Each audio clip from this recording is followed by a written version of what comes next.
Welcome to this very special edition of the KJ Masterclass Live, the show which ensures that you profit from your time spent here with experts, either through their industry insights, information, or simply learning from them.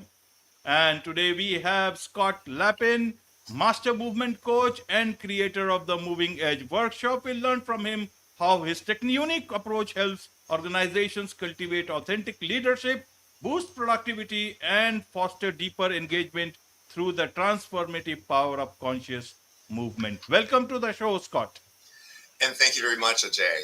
It's great to be here. You are welcome. Welcome to the show. Welcome to India in this online form. And I'm sure not just in India, but a lot of people across the globe will benefit from what we are going to talk right now. We'll talk about how one can transform corporate culture through movement that we learn all from you. But before that, let's understand about your journey, your background, Scott, so that the audience knows who they are listening to, from a professional in the ballroom dance industry to now this whole special approach towards moving edge workshop. So help us understand a bit of that background. For sure, absolutely. Movement has always been central to how I express and connect in the world.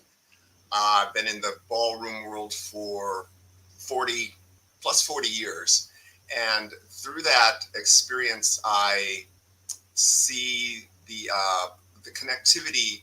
I learned about how alignment through people to create the ballroom dance and create that synergy could be broken down to really simple elements that can be transported into groups of people. And I saw a need for teams in the corporate world to be able to uh, connect more with each other. So the innate understanding of connectivity, the fact that we're all born moving and wanting to connect in life, it's very natural.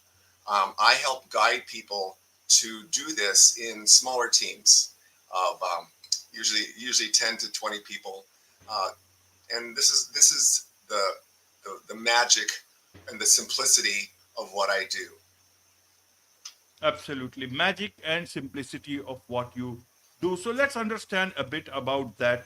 You help us understand your movement and the type of people, they do their own movement. They go from home to office. There is a lot of movement. What is your type of movement that you are talking about? Can ballroom dance be inculcated into an office atmosphere where there are so many boundaries now people talk about? Yes, that's really astute. Here's the fascinating thing, Ajay. I tap into the naturalness, as I say, the movement and the simplicity is innate to all of us. We are born moving. We are born wanting to connect, and we um, in the corporate world, that connectivity has been really cut back, really thwarted because of personal space, and it's not appropriate, and it's all business. But we're human beings in the first aspect of this, and I do see that corporations are starting to slowly move towards more acceptance of the humanity of their teams. Their people too. They need to be emotionally taken care of. The whole idea of emotional intelligence in the workplace is very much a part of the work that I do, because we are we need to connect. We need to connect in life and in the workplace. I mean, we all connect in life, as you said. We get up, we leave the house, we go to work, we do our day, and we connect based culturally on how we connect in the world with each other, um, and just morally, what we've been taught as our background, what's appropriate, and the idea of connecting, I believe, is really important. And the idea specifically, what I bring is intentional connection and awareness in oneself, and to take that through to use that with others, to be aware of self, and others, and use that connectivity to be respectful, to be, as I said, intentional, and to be just to develop collaboration, to develop more communication, to develop understanding. This is where the emotional intelligence aspect, the growth of that comes in.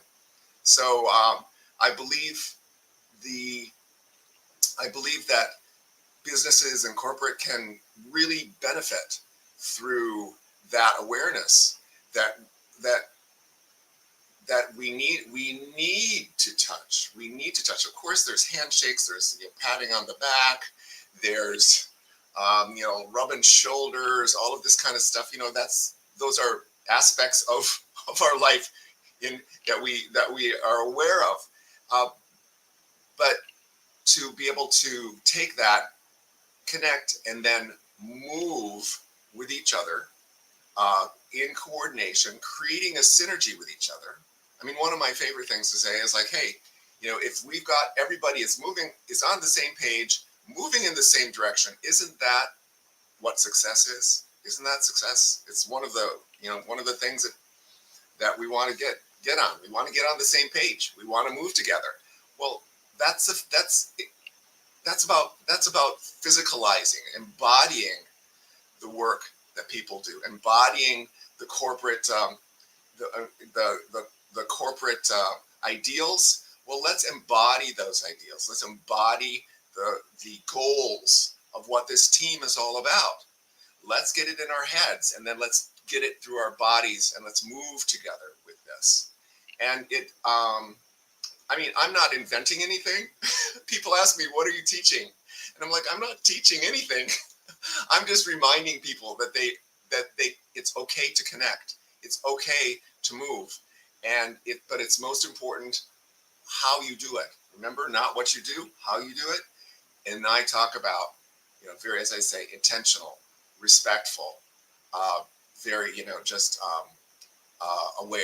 awareness. So that's kind of the simplicity of what I do. However, it's very, very profound, Jay. Right, right, Scott. You talked about touch, and people who have been part of this Me Too movement, which was in its own way, they had their own reasons for it. When you talk of touch, how would you like to explain about this sort of touch in the workplace? We have not touched hearts enough, and perhaps that is where this whole problem of this touch has come in. So what are the misconceptions, if you can tell us about this touch thing, which has led to this whole so much of controversy about a touch in the workplace? Help us understand about the kind of touch that you are talking, and which would be a great thing even in a workplace today. Okay. As I was saying, this again, simple connection. I guide people, completely guided class, completely guided experience, and the experiential aspect of this is the most important, because the what some of the science behind this, besides movement and dance, if you will, bringing helping create all kinds of endorphins and dopamines in the body. The kind of connection I'm talking about are simplistic. I will guide people to touch. I'm going to use my hands here. That if I create a connectivity here, if I just create a connection like a little hook or something like that, when we create a hook like this, we are linking. We're linking ourselves together. There's no grabbing. There's no attaching. There's no holding. There's just linking. And with this, their hands, connectivity, possibly in the forearms, possibly shoulders to shoulders, back to back, just ways to find linking bodies. And with that linking of the bodies, that science connectivity is so quick. It's faster. That physical connection, the information that you pick up from that other person, that information through your gut, through your brain, through your heart, is so fast. It's faster than the mind can process. I know immediately if it does this feel right. And we have that. We say we have a gut feeling, or I sense something. We sense this is what we're born with, and it's so I ask people to become aware of what you're feeling, and is that it, do you and you have a part in that. How are you? What is your intention to connect? Are you aware if you're connecting to someone, if you're linking to someone, are you gripping?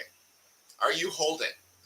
Or are you aware of what the synergy is of that connectivity? Now, two people is great. Get three people together, four people put together, six people together, and you can create that connectivity and then start everybody moving. Let's move it back and forth. Let's move across the room. How do we move together and stay linked and aware of myself and aware of each other? Now, that is a lot of fun. It becomes play. And when I've worked with groups, they're a little bit, maybe they're a little unsure at first of what's going to happen.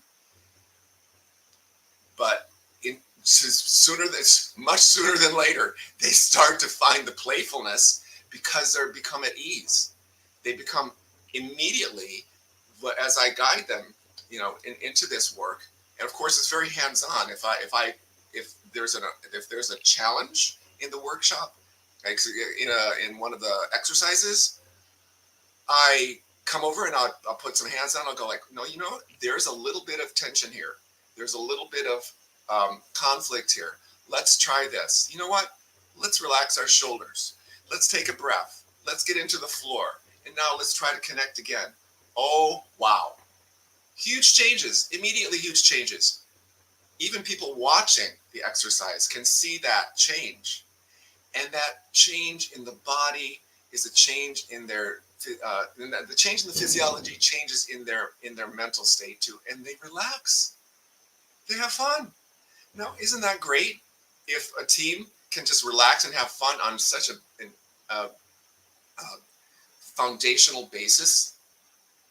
It I don't know. It's just so much fun. I get really kind of geeky about all of this because I love talking about it.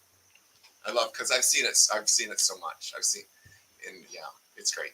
Did that answer your question? Yes, it does. It does. So I want to understand, means the concept behind it, the way you do it, what is going to be. But in terms of businesses, why do you think businesses hire you? Is it because they like your workshop? Is it because they are wanting to change that productivity in their workplace? Is it because they want to feel more human? Is it they are worried about quiet quitting? Is it they are worried about great resignation? And what kind of companies normally take your services, Scott? Well, I would have to say that to answer your first question, all of the above. I mean, really, all of the above. Um, to just recapitulate that if the group is if you have a group of people that like that get along well with each other, that enjoy each other, even though they're different, everybody has differences, but they come together and recognize they recognize each other. There's going to be better collaboration. There's going to be better communication. There's going to be just a stronger bottom line. There's going to be higher levels of creativity because there's a sense of people get a sense of safety with each other because they know each other a little bit more. They just don't understand that they're supposed to work together. They recognize that they have worked together, that they can work together, and this is especially true when I get to work with teams a little bit more continuously. When I come in like on a monthly basis and work for 2 or 3 hours with them and just remind them. And again, because it's easy to forget, it's easy to get out into the world and get back into our blinders and start to move and interact unconsciously. But when there's conscious movement in the workplace and starting to develop those muscles, if you will, those memory muscles in your mind and your body, that makes a huge difference. The kind of I work with aligning, and I put out to bring to attract um, workspaces that are like startups are really good in a way, because the people are they tend to be younger, more less set in their ways, and they're looking for unusual, different types of um, training for their teams. So that's a really great one. I've worked with nonprofits. Uh, those are really crazy, because there's you get a whole different group of people coming together, you know, and and that's a lot of fun too. Um, I've worked also with companies that are off-site, and when they're off-site, well, I don't work with them off-site. I mean, my work is completely hands-on, so it's in person. Uh, but if there's an off-site uh, conference where people are coming together for the first time, maybe they've known each other maybe 2-3 years online, and they've seen each other's faces. Sure, they get along with each other. They sit, they have their coffee, they do their work, but then they come together for the first time, and they physically get out of that silo that they're in and jump into the world of this, just that social relationship, uh, and it's huge. It's very big. It just increases that level of work performance. Right, Scott. So how much is the adoption for your workshop? Is it too much? Is it too less? Tell us a bit more about Moving Edge workshop. How long does this workshop last for it to make its true impact? Okay. Um, well, again, um,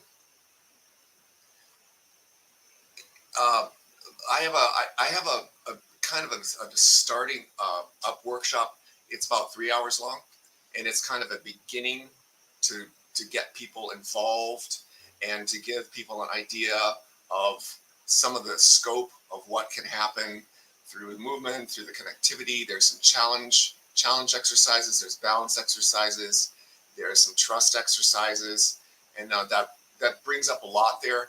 That 3 hour class is a nice beginning, and what I what I suggest for everybody who if they align with it, if it makes sense to them, because I mean I don't want to work with people who don't want to work with me, right? If they don't see the value, I ask them if they want to create an ongoing exercise, or should I say program, to really focus in on some of their goals. I do work really closely with team leaders on what their goals are, so I can actually speak to those goals during this workshop, and have people um, start to wrap their heads around embodying, as I was talking about before, embodying the goals, or embodying uh, the task at hand. And that's very, very helpful. Um, but it stands to reason that if people come back to this simplicity, back to this connectivity, they're just going to get stronger uh, muscles in their mind and muscles in their thoughts to keep this going. I also will offer follow up questionnaires for the team leaders, kind of blind questionnaires to get feedback from their teams safely, anonymously, to so the team leaders can understand a little bit more about what was going on with each person. Did they like what they were doing? Did they find value in what they were doing? Did they get what How did they feel? Would they like to do this again? That type of thing. I will offer that too. Wonderful, wonderful. So for those people who would want to learn more about all this, about your workshop, about you, about the type of benefits that they can derive, what is the best way for them to connect with you, Scott? Just come to South Florida. You can call me. You can get a hold of me at movingedgeworkshop@gmail.com. That's my email, movingedgeworkshop@gmail.com. The website is movingedgeworkshop.com. Yeah, that's Wonderful. Wonderful. With absolutely. this, it's a wrap on this very special edition of the KJ Masterclass Live. Thank you so much Beautiful. indeed for joining us.